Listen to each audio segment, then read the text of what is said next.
The Ukrainian National Revolution, which began 100 years ago in March 1917, opened up new names of personalities of that time. Mikhailo Hrushevsky was the chairman of the Ukrainian Central Rada, parliament of the newly created Ukrainian People's Republic. Volodymyr Vinnychenko headed the government of the UPR. Pavlo Skoropadsky was the hetman of the Ukrainian state. Simon Petlura was the chairman of the Directory of the Ukrainian People's Republic. Yevhen Petrushevich was the president of the Western Ukrainian People's Republic. A worthy place in this list is occupied by Oleksandr Shulhyn, the first head of the Foreign Policy Department of Ukraine. He had the difficult task of justifying the presence of Ukraine in European politics. Це батько і засновник незалежної української дипломатії. Оцим буде сказано все. Він починав. He is the father and the founder of independent Ukrainian diplomacy. That says it all. He embarked on his mission, namely the revival of diplomacy during the Ukrainian national liberation movement, and he succeeded in doing so at the highest level of professionalism, although he was not a professional diplomat. Дипломатом, де, очевидно, ми завжди повинні про це пам'ятати і віддавати належне цій. Obviously, we must always remember that fact and pay tribute to this person. He is the first foreign minister of the Ukrainian People's Republic that initiated the diplomatic affairs of Ukraine. Дипломатичну працю України.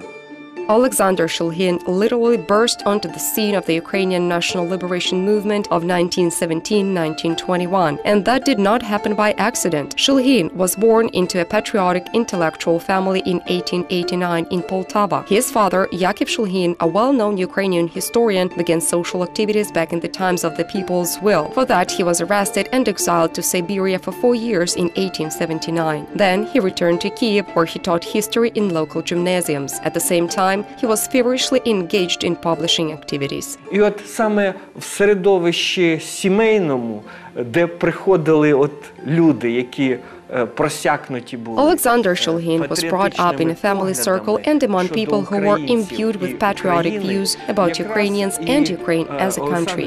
He absorbed all possible information like a sponge. Given this fact, it is clear to everyone that as a gymnasium student in Kiev, he stood out among his classmates for his fervently pro-Ukrainian views. Він відрізнявся такими проукраїнськими поглядами. After graduating from gymnasium with a silver medal, Oleksandr Shulhyn entered the St. Petersburg University. After graduation from the Faculty of History and Philology in 1915, Alexander Yakovlevich gave lectures at the university and taught history in colleges and gymnasiums in Petrograd, or present-day St. Petersburg. During the February Revolution of 1917, Shulhyn became an activist of the Ukrainian National Council. In mid-March 1917, he traveled to Ukraine and actively participated in the national liberalization struggle and the development of Ukrainian statehood. At the age of 28, he became a member of the Ukrainian Central Rada, which appointed him Deputy Secretary General of Inner Ethnic Affairs. Sometime later, Shulhyn was appointed to the post of Secretary General of International Affairs in the government of the UPR. In his political views, he was a supporter of the autonomy of Ukraine within the Russian Federation. Why autonomy? Why not independence? Because the Ukrainian society was not ready to accept independence at that time. In order for that idea to mature in the mindset of Ukrainians, certain tangible things had to be achieved first. Real things which, let us say, the extremely powerful Russian circles in Ukraine at that time could not possibly deny. And that was exactly the notion of autonomy. Коли раніше йшла мова просто про якусь там максимум автономію України, While earlier speaking of the autonomy of Ukraine in the Russian Empire at best, talking about the former Russian Empire becoming a federal state and Ukraine becoming one of the equal subjects of that federation was a fairly progressive and even revolutionary step. Дуже чітка, одна з таких рівноправних суб'єктів цієї федерації, то це був уже такий досить прогресивний революційний крок. But the provisional government was not in a hurry to satisfy the demands for Ukraine's political autonomy. In Petrograd, the leaders of the Russian Federation were afraid to lose Ukraine with its powerful economic potential. In Russian historical propaganda, Kiev and Ukraine played the role of the sources of the Russian state. Given this fact, the Russians simply could not fathom Ukraine being separate from Russia. Russia could simply not exist without Ukraine, because that was precisely what was taught in schools, universities, and in history courses, and people believed that they had no alternatives to the Russian Empire. Вони не мали альтернативи в Російській імперії. Це і чинник такий розвитку промисловості, коли This is also a factor in the development of such an industry. When, say, one of the most powerful industries of the Russian Empire was concentrated here in Ukraine, the talk was about the coal mining, iron ore and sugar manufacturing industries. і цукровиробна промисловість. In April 1917, the delegation headed by Shulhyn left for St. Petersburg for negotiations with the provisional government of the autonomy of Ukraine. Those negotiations were thwarted by the Russian side. The demands of Ukrainians were deemed excessive and unacceptable. Вони дістали перші шокові удари. Шокові удари, коли, тимчасовий уряд They were dealt the відмовився first blows when the provisional government categorically refused to consider all the issues. At first, they were fooled during the negotiations. Then, in the end, they were told that it was not suitable. That gave life to the ancient proverb. There, where the issue of Ukraine arises, is exactly where Russia's democracy ends. Демократія в Росії закінчується. Although Shulhyn was taught a good lesson, he did not lose hope for the creation of the federation by joining efforts with other republics. In September, he became one of the organizers of the Congress of the Enslaved People of Russia in Kiev. The ways of transforming Russia into a democratic federation were discussed at that forum. Ідея була об'єднати всі поневолені Російської імперії народи. The idea was to unite all the peoples enslaved by the Russian Empire. That was necessary to truly make an attempt to find the algorithm of change of Russia in such a way that it would not longer continue to be the imperial monster that it is. Everyone attended the Congress, from the Baltics to the Don. Монстром. І з'їхалися всі. Слухайте, від Прибалтів до Дону. Донські казаки прислали делегацію сюди. Ухвалені резолюції, підсумки цього з'їзду, вони мало досліджені, але вони дуже цікаві. And the results of that Congress are now well researched and are very interesting. And they show that the Ukrainian train of thought worked in an active direction. They thought about how to destabilize and divide the Russian totalitarian, authoritarian regime. It was necessary for small national entities that were part of the Russian Empire to have equal rights on that territory. Тоталітарний режим російський, розхитати його, розділити, щоб найменші національні утворення, вони мали рівні права на цій території, яка входила до складу Російської імперії. After the October coup in Petrograd, Shulhyn, as head of the Foreign Policy Department of the UPR, sought above all the recognition of Ukraine by Western European states, France and Great Britain in particular. Upon the invitation of the Ukrainian side on December 3, 1917, a representative delegation of the Entente countries arrived in Kiev. Negotiations were conducted. George Teboué, a brigadier general, was a military representative of the Entente first in Petrograd and then was reassigned to Kiev in the late autumn of 1917. Secretary General for International Affairs Oleksandr Shulhyn and Chairman of the government of the UPR Volodymyr Vinnychenko participated in the negotiations. Representatives of the Entente tried to convince the Ukrainian government that having a powerful army and controlling the situation on its territory, Ukraine would attain genuine sovereignty, which would subsequently be embodied in diplomatic recognition. Збереглись документи, в яких країни Documents in which the Entente countries offered Ukraine enormous assistance were preserved. Historians do not raise this issue that often, but Ukraine was offered to arm a 1 million-strong army with tanks, aircraft and modern equipment and instructors to teach soldiers how to use them. Це найсучасніше обладнання, інструкторів, які б навчили солдатів. Питання стояло про те, що The issue was that our leadership, Vinnychenko in particular, who headed the UNR government, and Oleksandr Shulhyn, who headed the Foreign Political Department of Ukraine, demanded the official recognition of the Ukrainian People's Republic by the Entente states, and they agreed to accept financial assistance. тоді вони погоджувалися прийняти фінансову допомогу.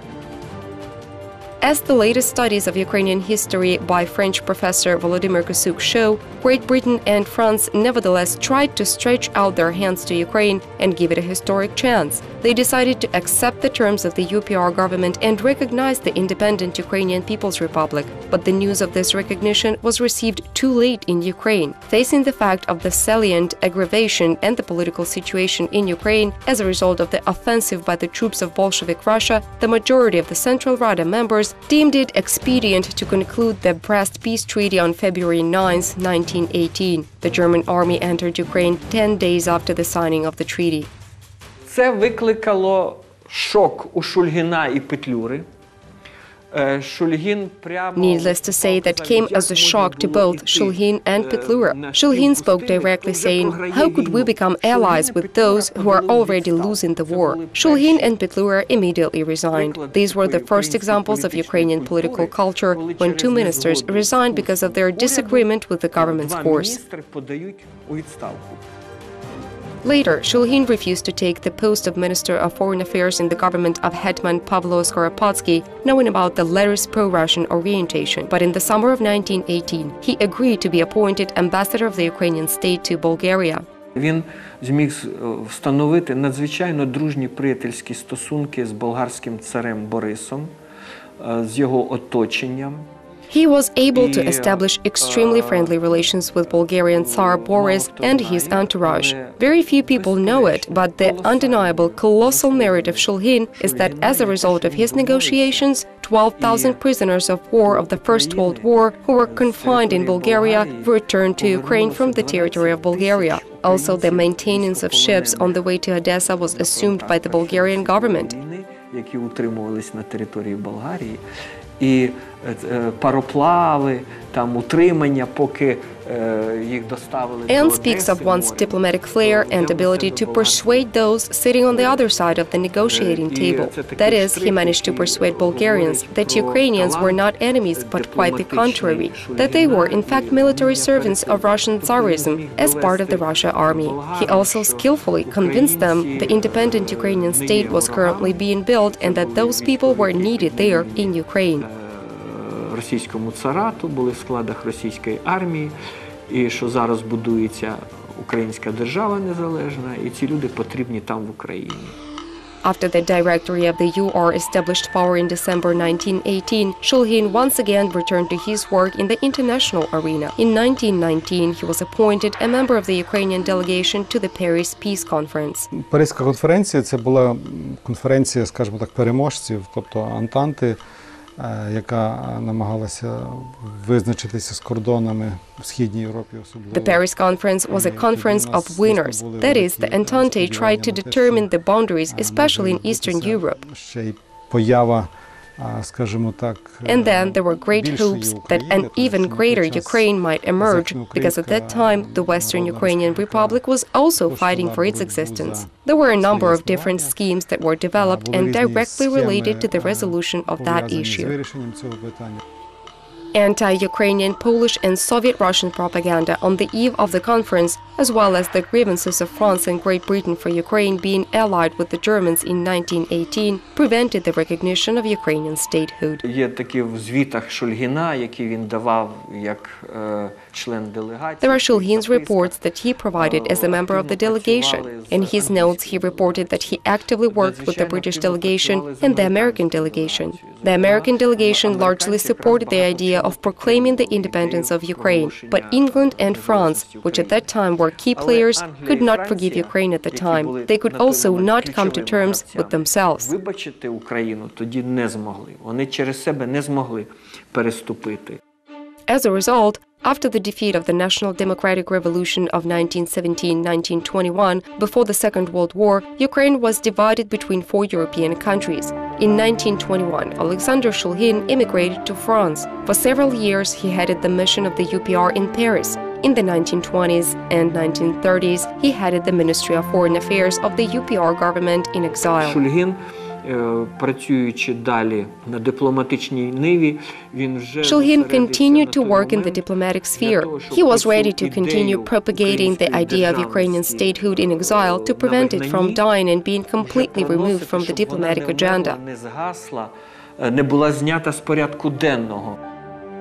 In addition to diplomatic and political activities, Oleksandr Shulhyn was engaged in historical research. He taught Western history and the history of philosophy at the Ukrainian Free University and the Ukrainian Drahomanov Pedagogical Institute in Prague. Being outside Ukraine, Shulhyn tried to live with Ukraine in the same breath. In immigrant publications, he sharply criticized the policy of the Soviet government in Ukraine and condemned the Holodomor. Under the Ministry of Foreign Affairs of France, he was engaged in the affairs of refugees. On March 4, 1960, the undying Ukrainian patriot, political, social, and scientific figure Oleksandr Shulhyn died of heart failure. He was buried in Paris. This individual inextricably linked his destiny with his service to Ukraine and its people. He set for himself the struggle for Ukrainian statehood and independence of his native country as his ultimate goal in life, and obstinately defended those ideas until the very last minutes of his existence.